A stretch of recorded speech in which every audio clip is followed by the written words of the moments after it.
On one of Jupiter's moons, Io, two astronauts, Martha and Burton, are conducting an expeditionary mission. Burton insists they return to the lander, citing the rover's limitations, but Martha is determined to drop off one final sensor before heading back. Suddenly, a temperature spike occurs. The ground beneath them begins to erupt violently, triggering a catastrophic failure of the rover. In the chaos of the eruption, Burton is killed in the crash. Martha struggles to free herself from her seat and drags Burton's lifeless body out of the wreckage of the rover. Desperate, she attempts to reach the orbital station, but the comms sync is lost, and the next window for contact won't open for another 12 hours. With the lander 41 kilometers away, her oxygen levels plummeting due to a suit leak, she realizes she has just 6 minutes of breathable air left. In a final, determined act, she grabs a broken door from the rover, straps it to herself for makeshift support, and carefully arranges Burton's body on top, preparing to make the arduous trek back to the lander. Martha quickly attaches her oxygen pipe to Burton's suit, stabilizing her dwindling oxygen levels. She starts the long walk toward the lander.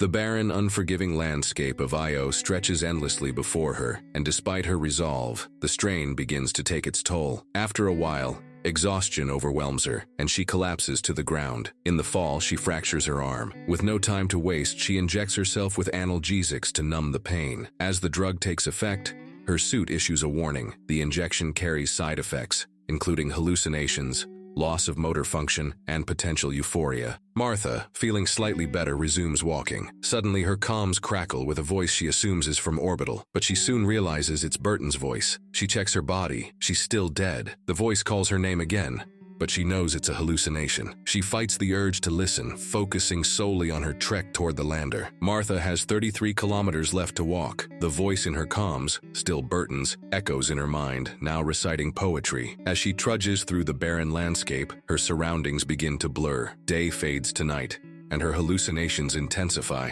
The harsh alien terrain around her begins to shift, the landscape warping into human forms, figures made of rock and dust. She struggles to maintain her grip on reality. She stumbles upon a massive structure that shifts and unfolds into a towering astronaut before walking away. As reality snaps back into focus, night dissolves into day, and her hallucinations fade. She presses on, exhaustion gnawing at her. Pain courses through her body, and she drops to her knees. 14 kilometers still remain. With trembling hands, she injects herself with amphetamines. A warning flashes across her suit's interface. Risk of psychosis and hypomania detected. The voice, now claiming to be Io, fills her mind, reciting the composition of the moon. A molten iron core generating a magnetic field that links its poles to Jupiter's, resonating like a vast machine. Io confirms it is a machine. Switching her peripheral vision to the electromagnetic spectrum, she watches in awe. Io continues. Burton's brain is semi-intact. Language is data. Radio is the medium. Sulfur is triboelectric. Martha watches in astonishment as electromagnetic lines spiral into the eye of Burton. A wave of dizziness overtakes her, and she collapses to the ground. Burton's body stirs and rises. Before she can react, her body reaches down, lifts her effortlessly, and begins carrying her away. She jolts awake. A sharp alarm blares in her helmet. Oxygen levels critical. She finds herself alone, standing at the edge of a cliff. A vast lake stretches before Martha, its surface shimmering with intense heat, the temperature exceeding 200 degrees Fahrenheit. Her suit crackles with Io's transmission, confirming that Burton has entered the lake, urging her to follow so that her neural configuration can be assimilated into the Io machine. She questions the purpose of Io as a machine, and Io simply responds that her purpose is to know her. She switches to the electromagnetic spectrum, watching as the lake transforms before her eyes.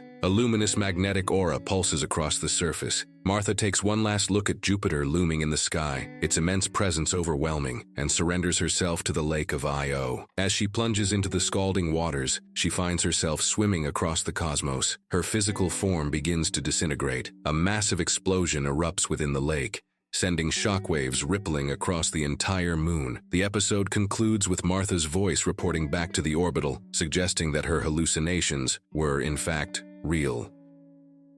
Please like and subscribe the channel for more videos like these.